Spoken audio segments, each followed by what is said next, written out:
వాక్యం వింటున్న తల్లి, ప్రియ తండ్రి, కుటుంబంలో ఏ యుద్ధాన్ని అనుభవిస్తూ దేవుని సన్నిధికి వచ్చావు? ఏ యుద్ధాల మధ్యలో సతమతమైపోతూ బ్రతకాలో చావాలో అర్థం కాక శరీరాన్ని ఏలుబడి చేస్తున్న రోగాన్ని బట్టి విసిగిపోయేవేమో.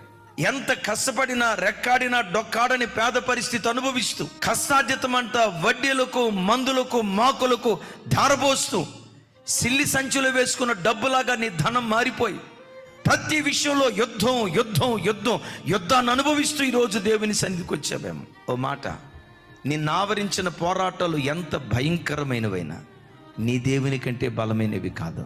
దేవుని సన్నిధిలో మోకరించి, ప్రభా నా ఇంట్లో ఈ యుద్ధం ఉందయ్యా, నా కుటుంబంలో ఈ పోరాటం ఉందయ్యా, ఈ యుద్ధాన్ని నేను చేయలేనయ్యా అని దేవుని సన్నిధిలో నువ్వు మోకరిస్తే పరలోకమందలి దేవుని సన్నిధి నుండి ఆశ్చర్యకరమైన సహాయం నీ యొద్దకు దిగి రావటం ప్రారంభిస్తుంది.